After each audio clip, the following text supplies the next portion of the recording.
Bonjour, bienvenue dans ce nouvel épisode du podcast. Et aujourd'hui, on va parler de quelque chose d'assez intéressant, de quelque chose de même très intéressant, de très important, quelque chose qui me tient beaucoup à cœur. Donc, je remercie d'ailleurs mon client pour avoir posé cette question et pour me permettre du coup de me plonger un peu là-dedans parce que c'est quelque chose qui me tient vraiment à cœur et que je pense très important dans la gestion de la santé mentale, parce qu'on va parler de ça. On va parler de santé mentale, d'estime de soi, un peu de dépression, donc de sujets assez lourds, mais ça va nous permettre de comprendre comment le yoga peut nous aider à surmonter ce genre de maladie mentale et en tout cas peut être un outil dans la reconstruction d'une estime de soi. Donc la question, c'est exactement ça. C'est comment faire quand on a l'estime de soi à zéro? En quoi le yoga peut-il aider à monter la première marche vers un peu d'ego? Donc très très belle question.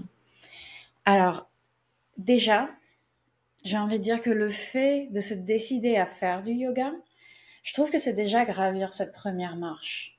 C'est décider qu'on vaut la peine de prendre soin de soi, de faire quelque chose de bien pour soi. Donc c'est déjà penser c'est déjà avoir un peu d'estime de soi. Elle est pas à zéro à ce moment-là, parce qu'on se dit, ok, avec ce petit morceau d'estime de soi qu'on a encore, on décide de l'utiliser pour en acquérir davantage et pour quelque chose de très positif pour soi. Donc essayer, c'est déjà s'aimer suffisamment pour reconnaître qu'on n'a pas l'estime de soi qu'on mérite et qu'on est prêt à travailler sur soi pour y parvenir. Et Dieu sait que c'est difficile. Dieu sait que c'est difficile. Parce que je suis convaincue que le mécanisme principal de la dépression pour s'auto-entretenir, c'est l'inaction. La dépression nous donne envie de ne rien faire. Donc on ne fait rien.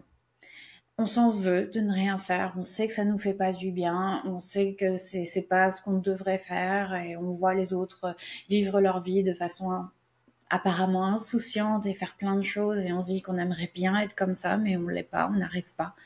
Donc on sent aussi parce qu'on fait rien de moins en moins capable de faire des choses, alors on en fait de moins en moins et on s'enfonce dans la dépression. Donc ce mécanisme d'inaction, c'est ce qu'on on va utiliser le yoga pour briser ça. Parce qu'avec le yoga, ou en tout cas dans mon approche, on commence là où on en est, avec l'énergie qu'on a. Donc ce que j'aime bien faire avec mes clients qui ont des soucis d'estime d'eux, ou qui ont une énergie un peu à zéro, qui souffrent de dépression, c'est de commencer vraiment petit. De commencer avec des flows qui sont assez calmes, avec juste un peu de mouvement, juste assez pour lancer la machine, pour briser ce cycle d'inaction, de la dépression, et donc juste commencer à faire quelque chose. Et une fois qu'on fait un petit peu, ça nous donne un petit peu d'énergie pour en faire un peu plus, etc. J'en avais parlé dans un de mes épisodes précédents sur l'énergie, justement, le fait que faire un petit peu, ça nous donne un peu plus d'énergie pour faire un petit peu plus, etc. Et puis à la fin, on arrive à accomplir beaucoup. Avec le yoga, le yoga lui-même a aussi cette particularité de nous encourager à devenir conscient de notre corps, de devenir conscient de nos pensées, de nos réactions, de nos émotions. On va toujours être dans l'introspection. C'est une pratique qui est assez introspective, qui peut du coup être parfois contre-productive si on est vraiment profond dans la dépression, parce que ça nous entretient un peu comment dire, quand on est vraiment très dépressif, je recommande pas le yoga parce que ça peut nous entretenir en fait dans ces idées noires. C'est pas bénéfique de se plonger dans notre psyché quand notre psyché est très très sombre. Mais quand on est déjà dans une démarche un peu d'en sortir, qu'on a déjà quelques temps de thérapie derrière nous, ou bien qu'on prend un médicament, etc., ça peut être un outil qui est très productif. Donc, par cette introspection, on va mettre en lumière des schémas, des automatismes qui restent d'habitude dans l'ombre. Moi-même, quand je travaille avec quelqu'un, je vais lui poser beaucoup de questions pour avoir son feedback sur ce qu'on fait. Et dans son langage, je vais parfois remarquer des choses et les souligner. Alors, par exemple, j'ai un client qui, auparavant, quand on a commencé à travailler ensemble, il me parlait souvent de son bad side, de son mauvais côté. Donc, quand on était dans une posture, il disait « Ah oui, ça c'est mon mauvais côté, c'est pour ça que… » Enfin, voilà, c'est difficile de ce côté-là, c'est mon mauvais côté. Et il parlait du côté de son corps qui était plus résistant quand on l'étirait, qui faisait un peu mal parfois parce que il souffrait d'une hernie discale. Et donc voilà, et donc c'était du côté droit, et donc le côté droit c'était son mauvais côté. Et il le faisait sans s'en rendre compte, mais c'est un discours qui était très négatif envers son corps, et envers son corps qui finalement était juste en train de guérir. Et on peut penser à son corps, à des muscles blessés, à des choses qui résistent, comme quelque chose qui est pas comme il devrait être, comme une faiblesse, comme quelque chose de mauvais dans son cas.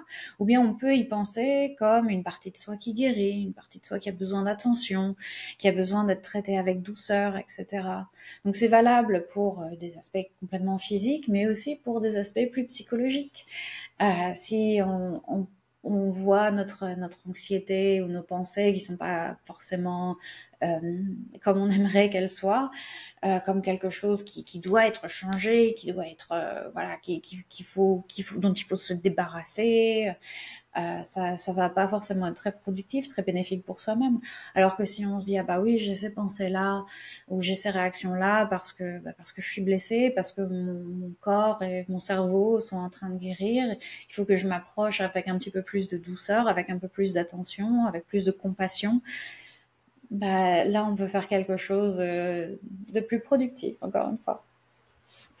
Donc, je dis souvent que prendre conscience des choses, de notre situation, c'est le premier pas, c'est la première marche, justement, à partir de laquelle on peut ensuite agir avec intention, en connaissance de cause. Quand on se rend compte de nos schémas, de nos automatismes, des choses qu'on fait sans s'en rendre compte, à partir de là, on peut se dire, ok, est-ce que ce genre de pensée, est-ce que ce genre de discours c'est productif, ou est-ce que ça me sert, est-ce qu'il faut que je continue à entretenir ça, ou bien est-ce que là il y a quelque chose à changer, il y a quelque chose que je peux sur lequel je peux travailler.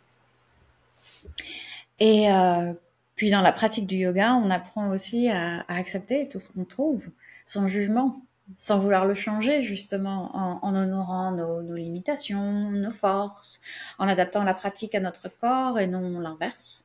Ce qui est totalement à contre-courant de beaucoup de choses dans notre société actuelle, qui nous pousse à adapter notre corps au modèle qu'on nous propose, voire qu'on nous impose. Donc le yoga là va nous dire bah non, t'es très bien comme tu es, t'as pas besoin de plus.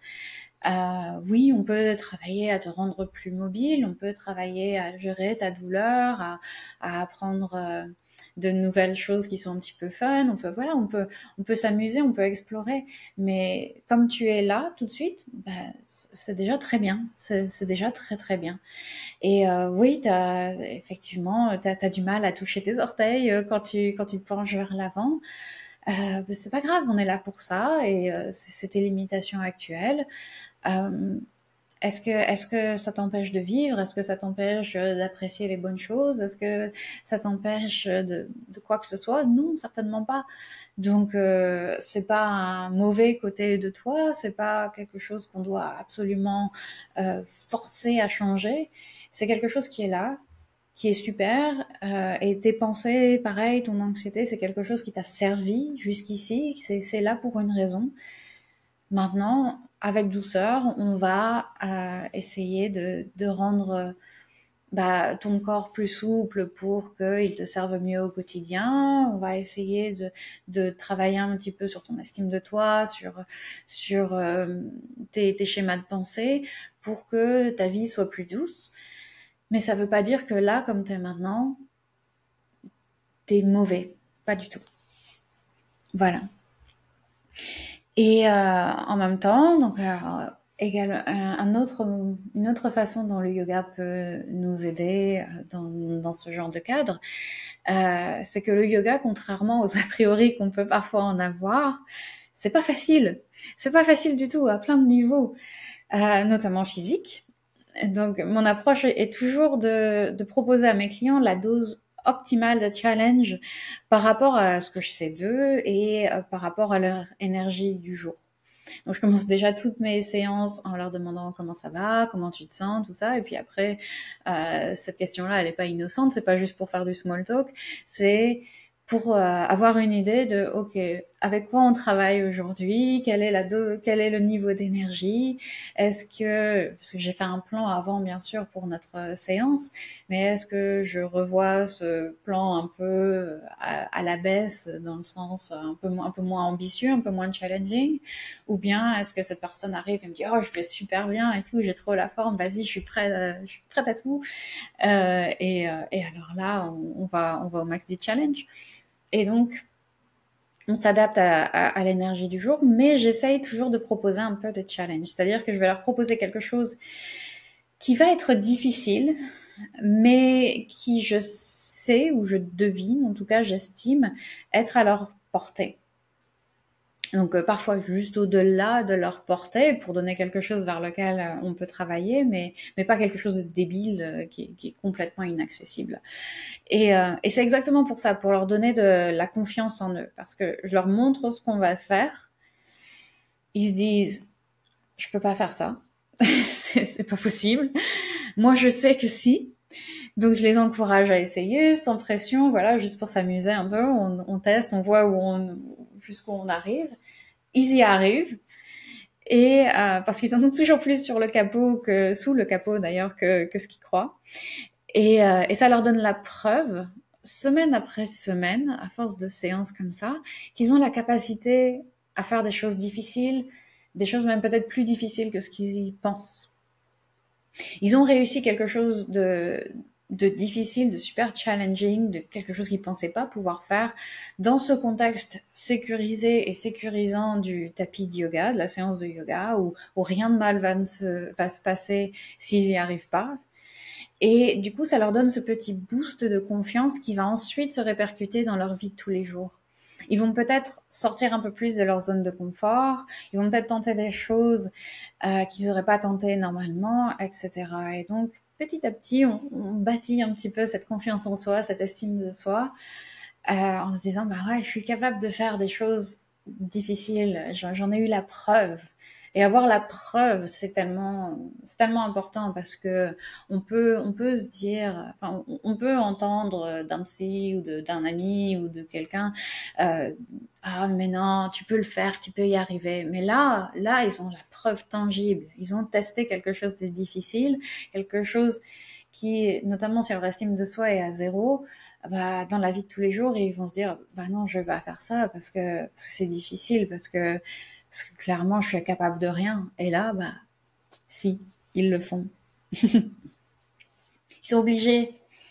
Sinon, je me fâche. Pas du tout. Et puis, bien évidemment, le dernier point qui me vient en tête par rapport à la pratique du yoga et à la façon dont il nous aide à bâtir notre estime de nous, c'est tout simplement en apaisant notre système nerveux. En fait, en calmant notre stress, en calmant notre anxiété, via la respiration, via la pleine conscience, via les postures, etc., on a une vision un peu plus sereine de nous-mêmes, de la vie en général et de nous-mêmes. Un peu moins drivée par nos insécurités. Et ça nous calme, ça nous renforce, ça met en lumière nos réflexes, notre langage, nos pensées, pas toujours aidantes.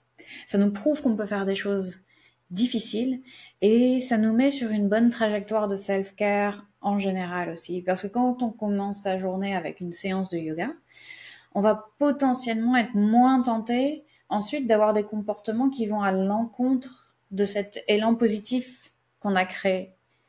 Donc il y a cette idée d'élan, de sunk cost, en fait, cette idée que quand on s'engage dans une direction, dans une voie, après, ça prend plus d'énergie d'aller à l'encontre de cette voie, tout simplement. Donc, quand on commence avec une séance de yoga, avec quelque chose de bien pour soi, avec quelque chose qui nous booste un peu, quelque chose qui nous fait nous prendre soin de notre corps et de notre esprit, le reste de la journée, on va faire des choix qui sont un peu moins destructeurs, potentiellement, parce que quand on a l'estime de soi qui est assez basse, on va être plus tenté par des choses qui nous font pas du bien. Et le yoga nous permet donc de contrer ça, de briser ce cycle-là. Donc voilà, donc c'est déjà pas mal. C'est déjà pas mal je pense, de bonnes choses à se mettre sous la dent et de bonnes motivations à se mettre au yoga. Donc si vous souhaitez mon soutien, n'hésitez pas à me contacter via un commentaire ou via Instagram ou un email ou voilà, via mon site internet yogawithclem.com. Je serais ravie d'en discuter avec vous et de voir comment je peux vous aider à vous donner cet élan aussi en termes d'estime de soi. Et avec une approche douce, bienveillante, mais aussi challenging, juste assez spicy pour rendre les choses intéressantes. Je vous souhaite une très très bonne journée. N'hésitez pas à m'envoyer vos questions et on se retrouve la semaine prochaine. À très bientôt, merci.